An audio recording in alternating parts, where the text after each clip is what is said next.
Welcome everyone to Almost Cancelled. I am Peter, and today I'm going to be talking about Stargirl Season 2, Episodes 9 and 10, Summer School Chapters 9 and 10. So, full spoilers for the episode. Yeah, I'm a little bit late catching up on Stargirl this week, and we've got 2 episodes to talk about. Probably this is the smart thing to do, is just to watch them together and talk about them, just so they don't linger as I try and do them one by one. So 2 fairly sizable episodes to talk about here, so forgive me if I gloss over something because I'm squeezing in 2 in the one review, but big stuff going on. I thought it was a lot of good dramatic developments, especially in the last week's episode, in episode 9. I thought, and it's very easy to distinguish them, I think, for the most part, because of the setting of the storm, you know, the kind of the casing of what last week's episode was, which is they're in this storm, this freak storm, which is obviously Eclipso, and they're all kind of emotionally divided, all the members of the family, with the exception of Courtney herself. Everyone else in the family, and it kind of goes back into what I was saying in previous reviews, which is that it's getting closer to her, right? It starts off with one friend, then 2, and then it attacks her family. And episode 10 this week wasn't really Eclipso attacking her for the most part. Obviously, he does come after her right at the very, very, very end. But that doesn't even seem like that was part of the plan. It's almost like the Shade's deception kind of inadvertently sped that part of the process up. But, because I thought the end of last week's episode with little kid Eclipso watching through the window as the family's breaking down because everything he's done to them is really starting to make them fall apart. That was a really neat ending. It kind of felt like he was winning and winning his way, which, is really selling the threat of Eclipso. So yeah, last week's episode, to sort of boil it down to the main things that I should talk about, which is probably some of the flashbacks, the revelation from the flashbacks, and then the stuff with the family and the secret that's revealed, which again kind of just ties into the flashbacks. But I guess if I'm going to nitpick or I'm going to complain or critique, and this is not a new complaint by any means, although it was very prevalent in last week's episode, is that when it says decades ago and we have Pat looking the same age, that's one thing, and I've definitely brought that up before in previous flashbacks, back in season 1 or whatever. The other thing that strikes me, though, about that episode in particular is that because of the way he's being treated by Starman, it feels overly cruel, especially when they are contemporaries, they are the same age. In fact, there's a scene at the start of this week's episode that kind of solidified that they straight up they were kids together. So the way that he's kind of spoken down to by Starman, and later on the rest of the JSA, everyone but Jay basically talks down to him, felt really weirdly cruel. And it felt odd because he was just the same age, because they're a bunch of middle-aged dudes. It just felt kind of weird. And then you've got the weird timeline problem of like, wait, this is meant to be, it's decades ago, so it's at least 20 years ago. And we know that the origin of the show that we saw back in the pilot was 10 years ago. So time is really kind of wonky as far as that stuff is concerned, and that's okay. It's just kind of consistent with the show so far at this point, but it definitely stuck out a little bit to me in the flashback stuff. But the gist of the flashbacks is that the explorer who found the diamond is the host, and the big reveal, the thing that Pat has been hiding from Courtney that he had told Barbara about, and I do like that came up when Courtney's like, oh, wait until my mother finds out, and he's like, she kind of already knows, and that kind of leads to the big fight at the end of the episode, which didn't feel forced, it didn't feel contrived, because it was all set up episodes ago. It felt like a natural culmination that was earned, so full points for that. But we find out that the way that they defeated Eclipso the first time was to kill the host that Eclipso was in. Now, Eclipso's not in a host anymore in the current story. That changed when the diamond was destroyed, and he became free, and he's walking around all normal. But he was obviously hosting, or being hosted by Cindy, before that point. And in the past, they made the choice to kill this guy. They voted. Jay was against it. Pat was against it. But Starman, to Pat's surprise, did kind of weigh in and say, "No, we're going to do this. He threatened my family." And to be fair, like I think Joel McHale at points in the flashbacks feels kind of like he's a little bit out of his element. Not so much that he can't. Not so much that I don't think he's a good actor, so much that it kind of feels like he's not suited for talking about evil spirits and diamonds and monsters and demons and superheroes and villains. It feels like there's always just kind of a tone that feels like he's inside, he's kind of making fun of it a little bit. And maybe he's a huge nerd. Maybe this is just because Joel McHale has this personality. I can't not see Jeff from Community as I'm watching Joel McHale, and that may be all it is. But I will say the opening scene, just to sort of jump into this week's episode, the opening flashback with him explaining to Pat that the family that was threatened for him was Pat. That Pat, is his chosen family. And so much of this show is about chosen family. I mean, our main family is literally two families that have come together. The kids are forming this JSA. It's a family. It's a big theme of the show. So that was all very nice stuff, and it was kind of a sweet story. It tells about how his parents forgot his birthday. It was actually Pat who gave him a present, so he went back to a bully and got his present back that was taken, is the watch. And it's kind of a sweet scene, and it kind of retroactively, I think, sold me on some of the dramatic weight of that previous episode. Although I do think that just the concept of the JSA having to choose to kill someone and it being the only choice, and that being what effectively broke them all up, is some interesting story beats. I particularly enjoyed, though, in the present day stuff, that they actually almost had me baiting, and I never really completely believed, right? I as soon as stuff started happening, I thought it was Eclipso. As soon as we even got teases of Icicle and Cameron showing up to get revenge on Mike, I still thought Icicle, but they did take it far enough where when Cameron referenced that Icicle was attacking Barbara at the same time, it was almost enough to make me consider baiting on the idea that maybe Icicle is back, and maybe Icicle has turned Cameron, and this is them setting stuff up for later. We're not going to be dealing with this heavily right now. If they are back, of course, it'd be too much to take in. But it turns out not to be real, and I do love that the shade kind of like appears enough to tell Barbara this is fake, ignore it, drive. But I enjoyed that scene. I enjoyed the suspense of that. I enjoyed the suspense of Cameron coming after Mike. He felt properly sinister, and it's kind of interesting that the fear of him having cold powers is going to turn out to be true. Maybe he won't be evil with them, but he does have those powers, and I wonder if Mike feels weird about that. I wonder if trying to make some sort of amends with Cameron is something Mike wants to do at some point because of the accidental killing of his father. And it still wouldn't surprise me if somehow Icicle does come back a la T-1000, even though he was smashed into ice cubes. Like, can he reform? And this episode's kind of teasing that maybe that's possible. Maybe that's just Eclipso bullshitting, but maybe he can. So it was a very focused episode, and I really dug all these different elements. Obviously, all of Pat's stuff was kind of a vessel to get to the flashbacks. I very much enjoyed the transition of when he sees the Explorer and he sees the JSA coming after him, and how it flashes light when Courtney uses the staff to sort of snap him out of it, which she also does with Mike. All that stuff's good. And like I say, the end of the episode with them all breaking down and Courtney going to yell at her mother and the family just sort of crumbling and little kids Eclipso smiling, really fun stuff.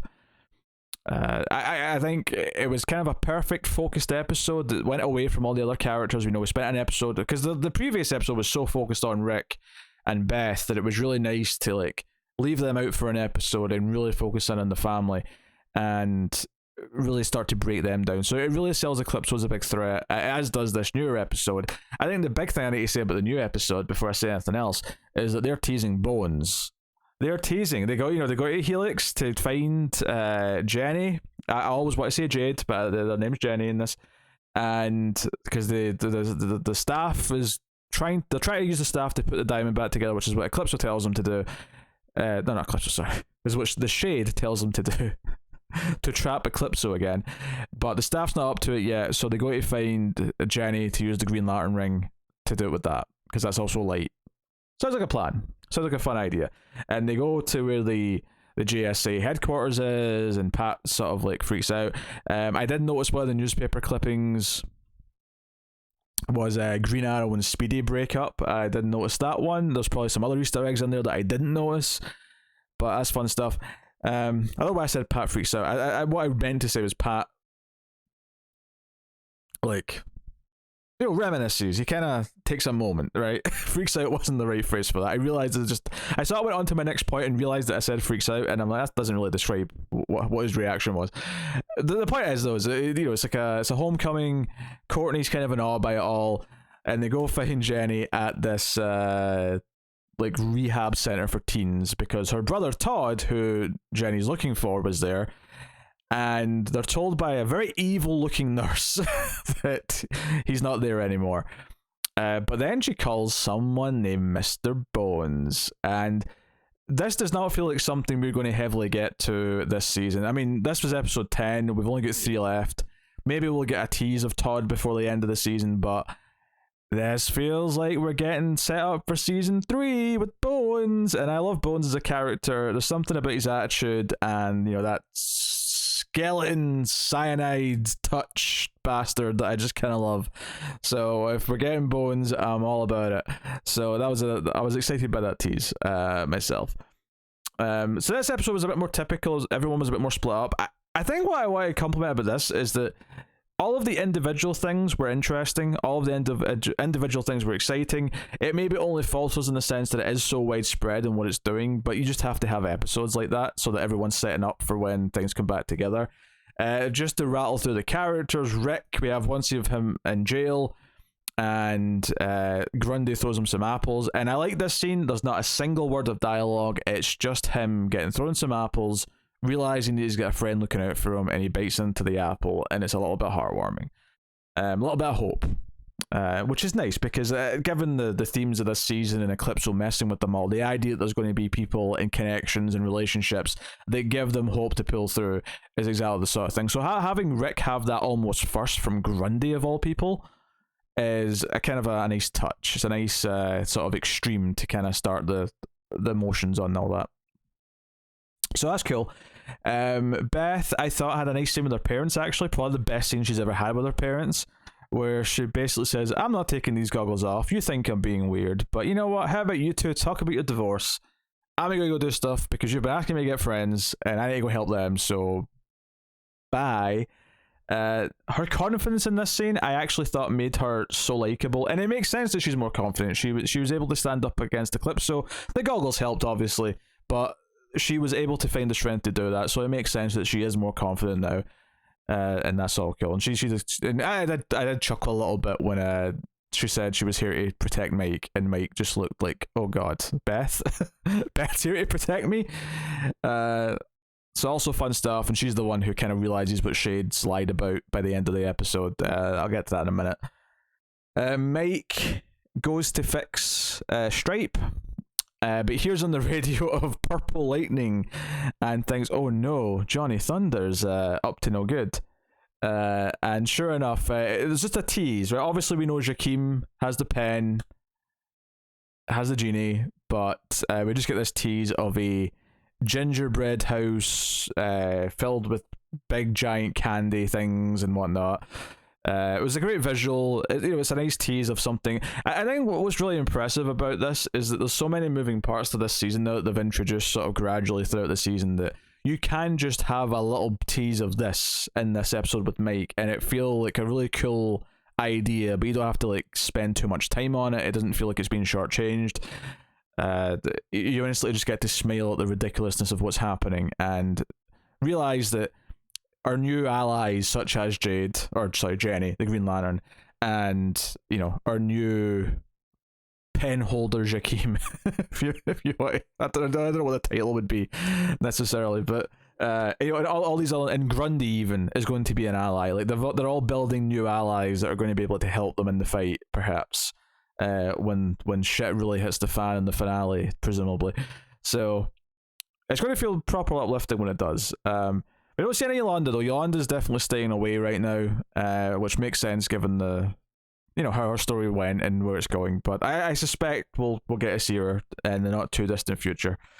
But yes, so we hear about Shade's backstory. Beth uncovers, but it turns out that putting the diamond back together will actually reconnect Shade to the Shadow Realm, or the Shadowlands, or whatever we're calling it now. And he's sorry to deceive them. The bad part of this, though, is that putting the diamond together again actually summons Eclipso, which is what happens to the others. And they're on their own at the JSA headquarters. It's just Courtney, Pat, and Jenny. And Eclipso shows up, and he pulls Courtney into the Shadow Realm. And that is the big cliffhanger of the episode. And it's a really nice cold ending to the episode. I like that it cuts to credits right after it. I especially enjoy the fact that the entire episode is Courtney kind of being pissed at Pat for lying when they said there was no more secrets. And he tries to reconnect with her. I appreciate that there is moments where she even says, don't make it worse by being colder again. Like, tell me more stuff. Like, if there's other things to tell me, then tell me. It felt a bit more natural to me than these things often play out on shows like this. I will say, I do still think the actress who plays Jenny's a little bit iffy, a little bit ropey. I don't know. She comes across, again, a little bit Disney Channel sounding to me at times. I don't know how you fix that, really. I mean, if it's just her voice, it's just her voice, I guess. But it was sticking out to me a little bit. Some of the dialogue she had when they first find her, and she's saying, you have to do anything to help family. You just do. Just I don't know, it felt a bit hammy, her dialogue, but nothing super. I mean, I love all the build up of Eclipso. Seeing him still feels kind of special when he pops up at the end of the episode, as it did in the flashback when he's talking to the Explorer.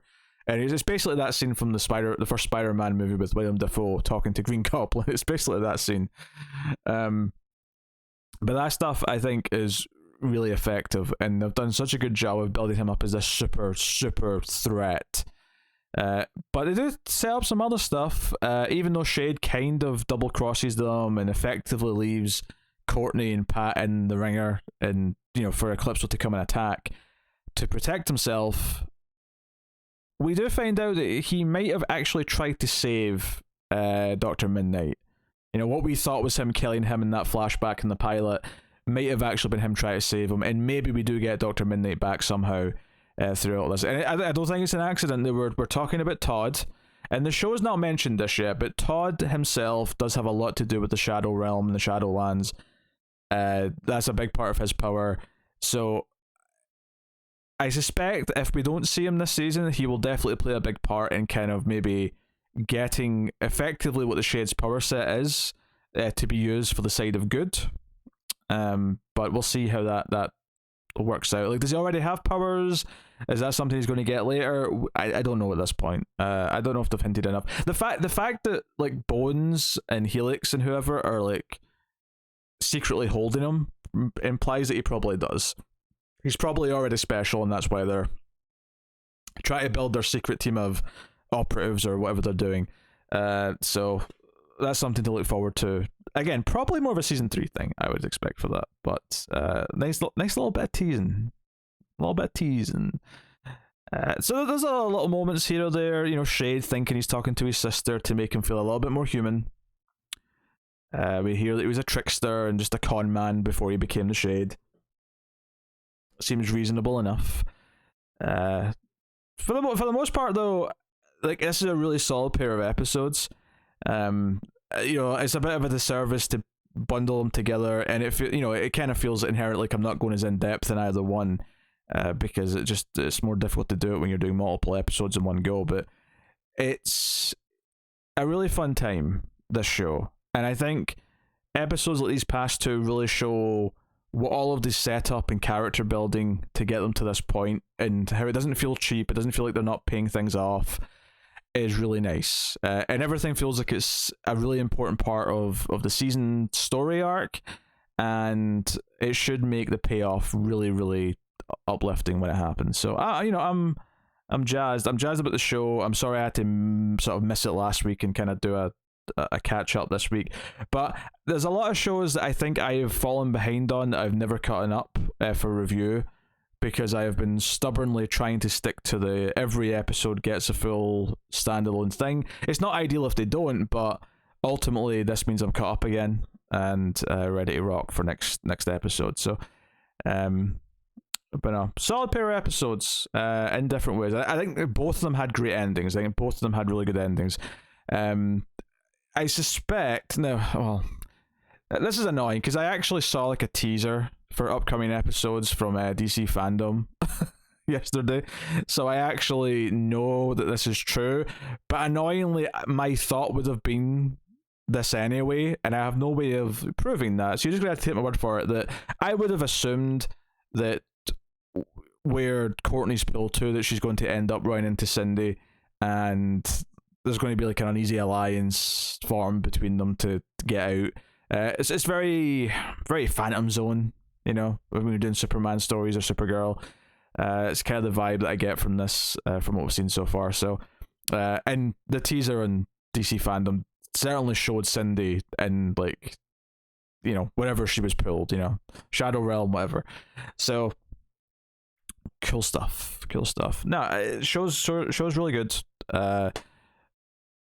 Show's really good at being what it is, and having character drama that makes sense, that for the most part feels like it's moving in ways that are correct. And you know, one of the things that Courtney brings up about Pat not telling the truth is that had he told the truth about what the JSA chose to do and the weight of that, it might have actually helped Yolanda, because Yolanda's whole thing is she was struggling with the guilt of killing someone. And maybe hearing that they had this vote, that they went through with this, that they all regretted it, that might have been a really, really useful thing for her to know and to help her get through that. So that was a really good point. There's a couple of times in this where, like, Courtney really, like, it's not so much that she's completely in the right. You can understand why Pat and Barb made the choices they made, and there's points where you think Courtney's been a little bit unfair teenager kind of thing, in a way that's not annoying, but just in a way that makes sense for her age. But then she'll hit with a sentence like that, she'll hit with a point like that, and it's like, oh, she does have a really good point there. Like, that is a very valid argument for why they should not have held this back. So, and that stuff's great. Like, when you feel like you're being rewarded because the drama's not insultingly stupid, that is such a big step for making everything else feel like it's important and feel like it matters. So, yeah, good. That's episode 9 and 10 of Stargirl. I will be back with episode 11 soon-ish. So, yes, let me know what you thought of these two episodes in the comments below. Like and subscribe, all that stuff. You can get me on the Twitters at Wibble89 for myself, but at mailed_fuzz for channel updates. You can support everything we do and keep all the content coming by going over to patreon.com/mailfuzztv and support us for as little as $1 per month. And of course, you can simply help by clicking the like button, subscribing, commenting, dinging the bell for notifications, all that stuff. So go and have a look-see. But otherwise, that is me. So thank you once again for watching or listening. I always appreciate it. Keep watching TV. Have you got any vanilla?